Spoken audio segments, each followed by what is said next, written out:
사람의 제일 된 목적이 무엇이뇨? 하나님을 바로 알고 하나님을 기뻐하고 즐거워하며 하나님의 이름을 영원토록 영화롭게 하는 것입니다 라고 하는 사람의 제일 된 목적에 대해서 함께 나누기를 원합니다.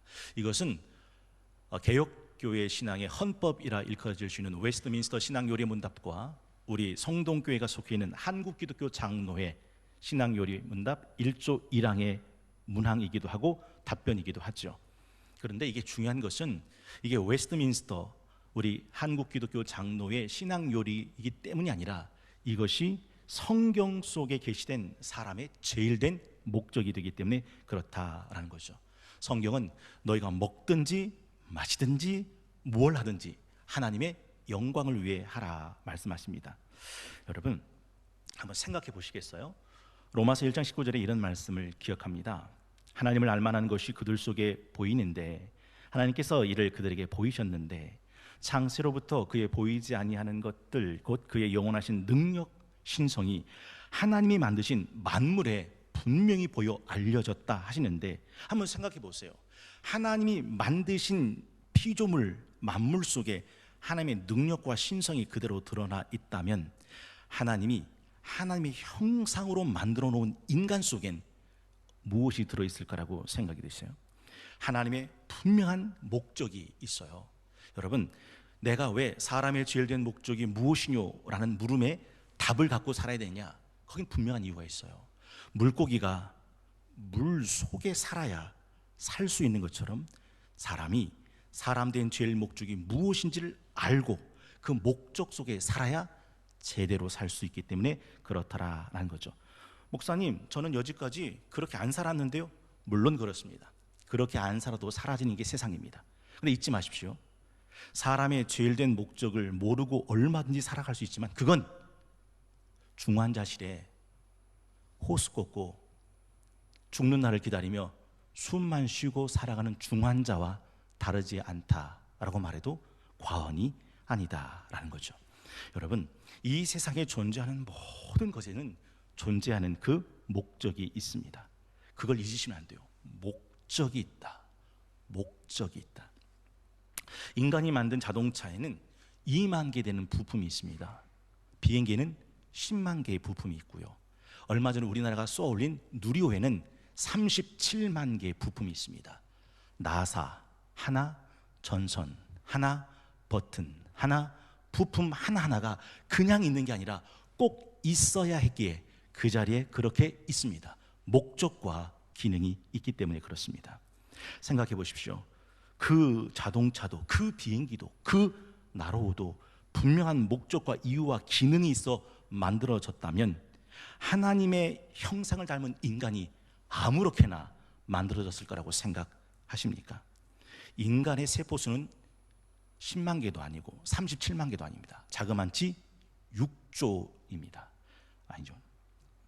인간의 세포수가 총 60조입니다. 60조 세포 하나하나 속에 우리 고등학교 때 중학교 때 배웠던 생물 시간 떠올려 보면 미토콘드리아라고 하는 기관이 200개씩 꽉 들어차 있어서 만들어진 것이 인간입니다. 세상에는요, 참새 한 마리도 하나님이 허락하지 않으면 떨어지는 일이 없는 세상입니다. 하물며 천하보다 귀한 인간이 그냥 지어졌다고 생각한다는 것은 어불성설이죠. 우연히 태어난 인간은 이 세상에 아무도 없습니다. 물론 이렇게 말하면 이렇게 하고 싶은 분도 있을 거예요. 목사님, 저는요 우리 엄마 아빠가 과속해서 냈대요. 과속해서. 내지는 피임에 실패해서 태어났대요. 안 가지려고 했는데 들어섰대요 라는 부분 자녀들도 있을 겁니다. 근데 잊지는 마세요. 설령 내 부모가 나를 계획하지 않았다 하더라도 하나님은 나를 계획하셨다는 이 사실이죠. 릭 워렌 목사님이 이런 말씀하셨어요. 삶의 목적을 아는 것은 내가 성취하고 마음의 평안을 얻고 인간의 행복을 느끼는 그 이상의 것이다. 가족을 만나고 직업을 갖고 내가 꾸는 꿈과 야망보다 훨씬 더 큰 것, 그것이 삶의 목적이다라고 말씀했습니다. 우리가 이 땅에 살고 싶은 이유를 알고 싶다면 이 세상을 만드시고 나를 빚으시고 나를 지으시고 나를 세상에 보내신 그 하나님께 물으면 된다. 하나님으로부터 시작돼야 삶의 목적이 다르게 정립되죠. 왜냐하면 하나님에 의해서 하나님의 목적을 위해 창조된 인생들이기 때문에 그렇다라는 거죠. 그래서 우리가 내 삶에 함몰되면 삶의 바른 목적, 사람의 지어진 목적을 발견할 수 있는 길은 사라집니다. 예수님이 말씀하셨죠. 무엇 먹을까? 무엇 마실까? 뭐 입을까? 염려하지 마라. 왠지 아세요? 뭐 먹지? 뭐 마시지? 뭐 입을지에 빠지면 사람의 지어진 목적이 안 들어와요. 발견할 수도 찾을 수도 없다라는 거죠. 사실 사람은 그냥 사는 것 같지만 아니에요. 무언가에 끌려 삽니다. 삶의 목적에 끌려 살지 않으면 삶의 잘못된 목적에 끌려 살게 되는 거죠. 쇠는 좌석에 끌려가듯 사람은 무언가에 끌려 살죠. 어떤 사람은 죄책감과 죄의식에 끌려 삽니다. 아무도 모르는 내 은밀한 과거의 잘못에 내가 끌려 사는 인생들이 있습니다. 또 어떤 사람은 타인을 향한 분노와 원망에 끌려 삽니다. 내가 그때 그 부모님 때문에, 그 형제 때문에, 그 선생 때문에, 그 친구 때문에, 그 선배 때문에 하면서 타인을 향한 원망과 분노에 끌려 살아갑니다. 어떤 사람은 미래에 대한 막연한 두려움과 불안에 끌려 삽니다. 여러분, 하나님이 우리에게 주신 것은 두려워하는 마음이 아닌데 미래가 두려운 거예요. 내일이 두려운 거예요. 그 두려움과 불안이 나를 끌고 가죠. 또 어떤 사람은 돈과 물질에 끌려 삽니다. 개처럼 벌어서라도 벌어야 되는 것이 돈. 삼가 탐심을 물리쳐라. 인간의 생명이 넉넉함이 여기서 나오는 것이 아니다 라고 말씀하셨는데, 오늘 밤 내 영혼 도로 찾으면 네가 지금 쌓아놓은 그것이 누구 것이 되겠느냐 하셨는데, 사람들은 그 돈에 끌려 삽니다. 어떤 사람들은 다른 사람이 나를 어떻게 인정할까, 성공과 인정 욕구에 끌려서 살아가게 됩니다. 어떻게 해서든지 성공해야 된다고 하는 강박증에 끌려 살아가는 거죠. 이렇게 살다 보면 사람의 죄된 목적이 무엇이뇨? 하나님을 바로 알고 하나님을 기뻐하고 즐거워하며 하나님의 이름을 영원토록 영화롭게 하는 것이라는 삶의 목적은 내 눈에 포착되지 않습니다. 여러분 한번 생각해 보세요. 뭐 먹을까, 뭐 마실까, 뭐 입을까에 빠져 있는 사람이, 한번 생각해 보세요. 죄책감, 죄의식에 빠져 있는 사람이, 타인을 향한 분노와 원망에 빠져 있는 사람이, 다가올 미래의 불안과 두려움에 빠져 있는 사람이, 돈, 물질에 빠져 있는 사람이, 다른 사람이 나를 어떻게 생각할까, 성공과 인정 욕구에 빠져 있는 사람이 과연 하나님을 바로 알고 하나님을 기뻐하고 즐거워하며 하나님의 이름을 영원토록 영원하게 하는 사람의 죄된 목적을 발견할 수 있을 거라고 생각하십니까? 그런 일은 안 일어난다라는 것이죠. 그래서 골로새 3장 1절은 이렇게 말씀합니다. 그러므로 너희가 그리스도와 함께 다시 살리심 받았으면 위의 것을 찾아라. 거기는 그리스도께서 하나님 우편에 앉아 계시니라. 위의 것 생각하고 땅의 것은 생각하지 마라. 이는 너희가 죽었고 너희 생명이 그리스도와 함께 하나님 안에 감춰졌습니다. 우리 생명이신 그리스도께서 나타나실 그때 너희도 그와 함께 영광 중에 나타나리라. 위의 것을 찾아야 사람의 죄된 목적이 비로소 보이게 된다라는 거죠. 정말 나의 지으신 하나님의 목적을 알고 싶다면 성경 속으로 깊이 들어가면 되죠. 아까 읽어드렸던 시편 139편 13절 16절 말씀 기억나세요? 주께서 내 내장 지으시며 나의 모태에서 나를 만드셨나이다. 내가 주께 감사하오면 나를 지으심이 심히 기묘하심이라. 주께서 하신 일이 기함을 내 영혼이 잘 아나이다. 내가 은밀한 데서 지음을 받고 땅의 깊은 곳에서 기이하게 지음을 받은 때에 나의 형체가 주의 앞에 숨겨지지 못하였나이다. 내 형질이 이루어지기 전에 주의 눈이 보셨으며 나를 위하여 정한 날이 하루도 되기 전에 여러분의 심장에서 피를 꺼내 밑줄 그어 보시겠습니까? 주의 책에 다 기록되었나이다. 내가 어떻게 이 세상에 나와서 내가 이 세상을 어떻게 살아야 되는지, 그리고 그 끝이 어떻게 될 것인지를 하나님은 성경책 속에 다 담아두셨죠. 인간의 염색체 속에 여러분의 유전자 다 들어있다는 거 아십니까? 결국 우리는 유전자 염색체 속에 들어있는 유전자대로 살다 죽습니다. 똑같아요. 하나님의 성경책 속에 인생지사 모든 군상들이 다 들어있습니다. 알고 싶다면 그 성경책 속으로 들어가는 거죠. 새가족 수료식을 할 때 우리 성동교회는 그 성경을 선물로 드립니다. 성경은 어떤 책입니까? 하나님의 감동으로 기록된 것으로 구원에 이르는 지혜가 있으며 교훈과 책망과 바르게함과 의로 교육하게 유익하고 이 세상 살아갈 때 하나님의 온전한 사람으로 살아갈 수 있는 힘과 능력과 용기를 주시기에 합당한 책, 그 책이 성경책이죠. 그래서 성경에 보면요, 제발 선지자나 꿈꾸는 자가 이적과 기사를 행한다고 할 때 그들 따라가지 마라. 세상에 선지자와 꿈꾸는 자가 이적과 기사를 행하고 그 이적과 기사가 꿈이 들어맞는다고 하더라도 제발 그들을 따라가지 마라 라는 신명기 말씀 기억나십니까? 신명기 13장 1절에서 5절에 보면 이렇게 말씀해요. 너희 중에 선지자나 꿈꾸는 자가 일어나서 이적과 기사를 내게 보이고 그가 내게 말한 그 이적과 기사가 심지어는 이루어지고 너희가 알지 못하던 다른 신들을 우리가 따라 섬기자고 말할지라도 너 그 선지자, 그 꿈꾸는 자 말 청종하지 마. 이는 너희 하나님 여호와께서 너희가 마음을 다하고 뜻을 다하여 너희 하나님 여호와를 사랑하는 여부 알려하사 너희를 시험하심이니라. 너희는 너희 하나님 여호와를 따르며 그를 경외하며 그의 명령 지키며 그의 목소리 청종하며 그를 섬기며 그를 의지하며 그런 선지나 꿈꾸는 자는 죽여라. 왜요? 그들은 너를 하나님의 기록된 말씀 도에서 너를 꾀하고자 하는 자다라는 말씀이었습니다. 주의 말씀은 내 발의 등이죠. 주의 말씀은 내 길의 빛입니다. 뱃속에 있는 아이는 절대 부모를 알 수가 없습니다. 부모가 얘야 너는 내 아들이란다, 내가 내 엄마야 라고 가르쳐주지 않는 한, 피조물도 역시 마찬가지예요. 나를 지으신 하나님이 나의 삶의 목적을 말해주지 않는 한 하나님을 만나기 전까지는 삶의 목적을 알 사람이 없다라는 거죠. 인생이 뭔지 모르니까 내가 아무것도 아닌 게 되고 내가 아무것도 아닌 게 되니까 그냥 극단적인 자살로 인생을 마치는 사람이 얼마나 많은지 모릅니다. 오늘도 45명이 자살을 합니다. 여러분, 성경 말씀 속에 들어있는 하나님의 이 목적, 그러나 너는 배우고 확실한 일에 거하라. 디모데후서 3장 14절 말씀이에요. 너는 네가 누구에게 배운 것을 알며 또 어려서부터 성경을 알았나니 성경은 능히 너로 하여금 그리스도 예수 안에 있는 믿음으로 말미암아 구원에 이르는 지혜가 있게 하느니라.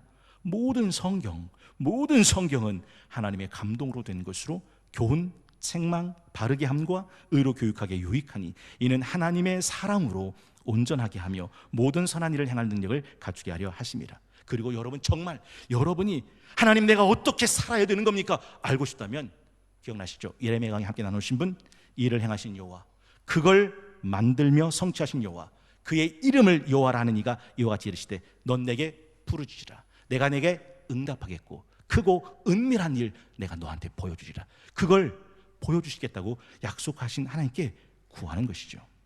이제 마지막 세 번째가 있는데, 그 삶의 목적을 발견하는 순간 우리 진짜 인생은 열린다라는 거죠. 제가 늘 자주 드는 예화가 있죠. 문고리를 잡고 돌리면 문은 열리는 거예요.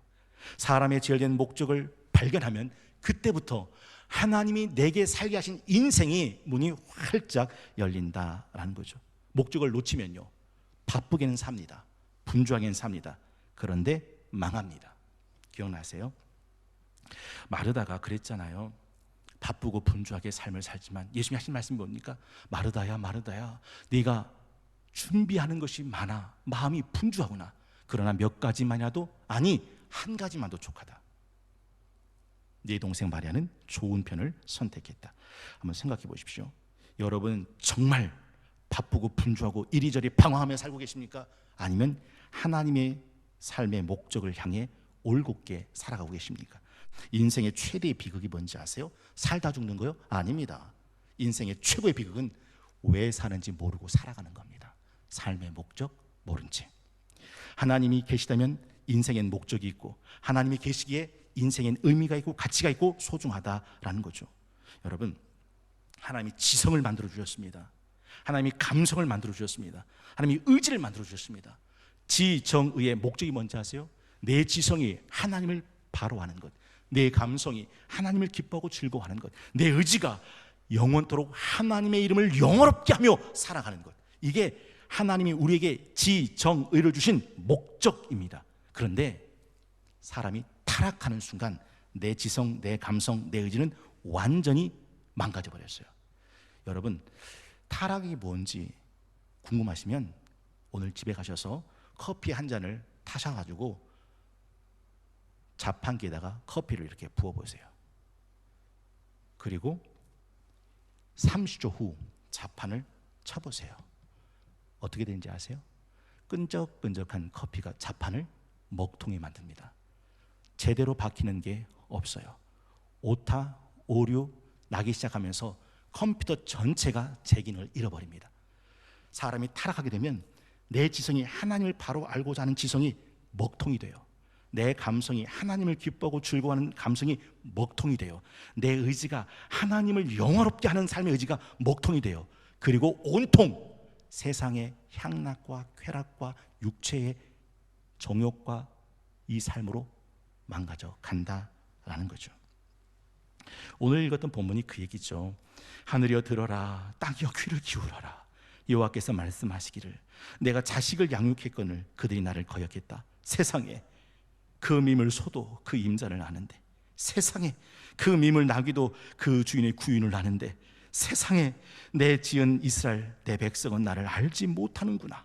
슬프다. 범죄한 나라요, 허물진 백성이요, 행악의 종자요, 행위가 부패한 자식이로다. 그들이 여호와를 버리고 이스라엘의 거룩한 일을 만으로 여겨 멀리하고 물러가도다. 여러분, 그러니까 구원받았다라는 말의 의미가 뭔지 아세요?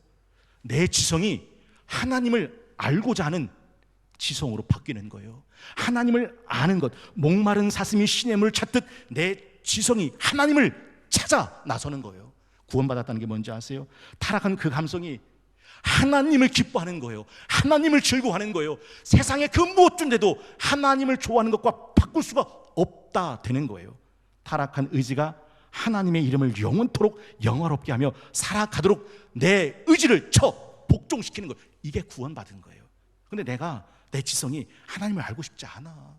난 하나님이 기쁘고 즐겁지 않아. 내 의지로 하나님의 이름을 영원토록 살고 싶은 의지가 없어. 잊지 마세요. 그는 구원받은 사람이 아니에요. 나 주님의 기쁨 되기 원하네. 내 마음 새롭게 하소서. 내 부대 되게 하여 주사, 새 부대 되게 하여 주사, 주님의 빛 비추게 하소서. 내가 원하는 한 가지, 주님의 기쁨 되는 거. 내가 원하는 한 가지, 주님의 기쁨 되는 거. 온전히 내 마음 드립니다. 나의 모든 것 받으소서. 나의 마음 깨끗하게 씻어주사 주의 길로 행하게 하소서. 내가 원하는 한 가지, 내가 원하는 한 가지, 주님의 기쁨 되는 거. 왜요?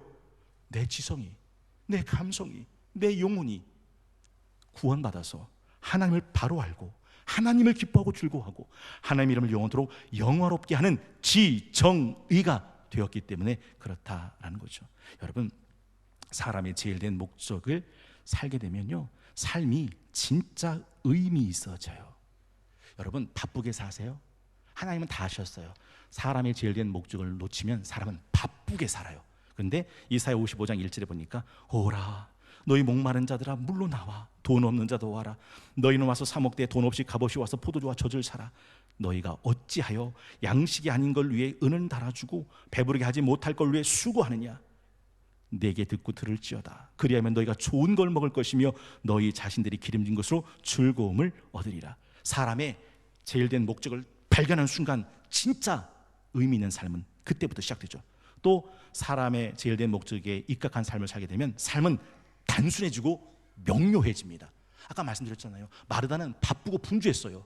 근데 예수님은 그 마르다의 바쁘고 분주한 삶을 칭찬하지 않으셨어요. 내 동생 마리아는 좋은 편을 선택했다며 도리어 마리아를 칭찬하셨습니다. 목적이 분명해지면 해야 될 게 뭔지가 나오죠. 목적이 분명해지면 하지 말아야 될 게 나오죠. 그러니 삶은 단순해질 수 있다라는 것입니다. 목적 없이 산만하고 바쁘고 분주하고 공사다망하게 살다 망하는 사람 부직입니다. 그리고 사람의 제일된 목적에 입각해 살다 보면 삶에 초점이 생깁니다. 여러분, 돋보기 해보셨죠? 초점이 딱 모여지면 뜨거워지고 불이 붙고 연기가 나오죠. 사람이요, 아무리 열심히 산다고 해도 하나님이 하지 않으면 안 되는 게 인생이죠. 하나님이 집을 세우지 않으면 집을 세우는 자의 수고는 헛되다. 하나님이 성을 지켜주지 않으시면 성을 지키는 파수꾼의 경성하면 헛하다. 네가 아침에 일찍 일어나 저녁 늦게 누우며 수고의 떡 먹는 것 자체가 허사다. 하나님이 세우시고 하나님이 지키시지 않으시면 아니다라는 거죠. 삶의 목적을 바르게 가져야 되는 이유가 여기 있습니다. 그리고 삶의 목적에 입각하면 삶은 힘있게 살아가게 되는 거죠. 저는요, 정종 회장님의 내가 아침에 일찍 일어난 이유라는 글을 참 좋아해요. 제 서재에도 이 글이 쓰여져 있습니다. 내가 평생 새벽 일찍 일어난 것은 그날 할 일 생각에 기대와 흥분으로 설레기 때문이다. 내 아침은 언제나 소학교 소풍날 아침처럼 밤에는 늘 숙면할 준비를 하고 잠자리에 든다. 날이 밝으면 즐겁게 힘차게 일어나 일하겠다는 생각에서다. 내가 행복을 느끼며 사는 것은 세상을 희망차게 보기 때문이다. 내가 평생 새벽에 일찍 일어나는 것은 그날 내가 해야 할 일에 내가 설레기 때문이다. 여러분, 목적이 분명하면 삶은 힘있게 살아갈 수 있죠. 이사야 26장 3절 말씀이 그거 아닐까요? 주께서 심지가 견고한 자를 평강하고 평강하도록 지키시리니 이는 그가 주를 신뢰함이니이다. 그리고 마지막이 있다면 삶의 목적이 분명한 사람은 삶을 영혼을 꿈꾸며 살아갑니다. 여러분, 호랑이는 죽어서 가죽 남긴다며, 사람은 죽어서 이름 남긴다며, 그 이름이 얼마나 갈 것 같습니까? 사람들은 그 이름을 영원히 기억하지는 않습니다. 결국 기억하다가 죽죠. 그런데 사람이 기억하는 인생보다 하나님이 기억하시는 인생을 살다 가는 것이 얼마나 복이 있는지를 놓치면 안 됩니다. 세상에 어떤 목적을 가져보십시오. 다 깨집니다. 신기록도 깨지고 명성도 사라지고 공로도 잊혀집니다. 여러분, 내가 살았던 인생을 사람들은 기억해 주지 않는다 하더라도 나를 이 세상에 만드시고 보내신 하나님이 내 인생을 기억하신다면 이것보다 더 성공적인 인생은 없다라는 것이죠. 제가 성동교회 열린 찬양 예배 드리면서 이런 생각을 해봅니다. 혹시 10년, 20년, 아니 그 이상을 더 사실 분도 계시겠지만 10년이 뭐예요? 5년 안에 여기 안 계실 분 계신데요. 5년이 뭐예요? 1년 안에도 안 계실 분이 보이시는데요. 여러분, 그 남은 시간을 어떻게 살다 가고 싶으십니까? 전도서 11장 9절에 이런 말씀 여러분 마음의 심장에 새기시길 원합니다. 청년이여 내 어린 떨을 즐거워하며 내 청년의 날들을 마음에 기뻐하여 내 마음에 원하는 길들과 내 눈이 보는 대로 행하라. 그러나 하나님이 이 모든 일을 말로 말미암아 너를 심판하실 줄 알라. 결국은 마지막에 남는 건 하나님의 심판입니다. 뭐 갖고 심판하실까요? 맞아요. 사람의 죄된 목적, 하나님을 알고 살았느냐, 하나님을 기뻐하고 즐거워하며 살았는가, 하나님의 이름을 영원토록 영화롭게 하며 삶을 살았는가, 이 삶의 목적을 가지고 하나님은 심판하신다라는 것이죠. 여러분, 저는 여러분에게 꼭 말씀드리고 싶은 게 있어요. 정말 하나님이 이 땅에 보내신 사람의 죄된 목적을 발견하기를 원하신다면 예수 그리스도를 반드시 만나셔야 된다는 거예요. 왜냐하면 하나님이 이 세상에 저와 여러분을 창조하실 때 그 창조의 시작은 예수 그리스도였어요. 에베소 1장 3절 찬송하리로다. 하나님 곧 우리 주 예수 그리스도의 아버지께서 그리스도 안에서 하늘에 속한 모든 신령한 복을 우리에게 주시되 곧 창세전에 그리스도 안에서 우리를 택하사 우리로 사랑 안에서 그 앞에 거룩하고 흠이 없게 하시려고 그 기쁘신 뜻대로 우리를 예정하사 예수 그리스도로 말미암아 자기 아들들이 되게 하셨으니 이는 그가 사랑하신 자 안에서 우리에게 거저 주시는 바 그의 은혜의 영광을 찬송하게 하려는 것이다. 하나님이 우리를 만드실 때 예수 그리스도 안에서 작정하시고 하나님 우리를 하나님의 자녀로 삼으실 때 예수 그리스도 안에서 우리를 하나님의 자녀로 삼으셨으니 하나님이 제정하신 사람의 죄된 목적은 예수 그리스도 안에 있을 때 비로소 발견된다라는 거죠. 바깥에서는 찾아질 수 있는 게 아니더라라는 것입니다. 그리스도를 통하지 않고는 하나님께 이를 수 없습니다. 내가 곧 길이요 진리요 생명이니 나로 말미암지 않고는 아버지께 올 자 없다. 맞아요. 예수 그리스도를 만나지 않고는 하나님을 바로 할 길이 없습니다. 예수를 만나지 않고는 하나님을 기뻐하고 즐거워하며 살 길이 없습니다. 예수 그리스도를 만나지 않고는 하나님의 이름을 영원토록 영원롭게 하는 삶의 목적에 다다를 수가 없다라는 거죠. 9월 25일 3, 4분기 새가족 수료식, 9월 열린 찬양 예배 주일 아침에 사람의 지혈된 목적이 무엇이뇨? 라는 인생을 결정하는 결정적 질문 앞에 함께 말씀을 나눴습니다. 하나님 바로 알고, 하나님 기뻐하고 즐거워하며, 하나님의 이름을 영원토록 영원롭게 하는 삶의 목적을 바르게 정립할 때 비로소 삶은 의미 있어지고 단순해지고 분명해지고 힘이 있어지며 영혼을 담아내는 삶이 될 수 있다라는 거죠.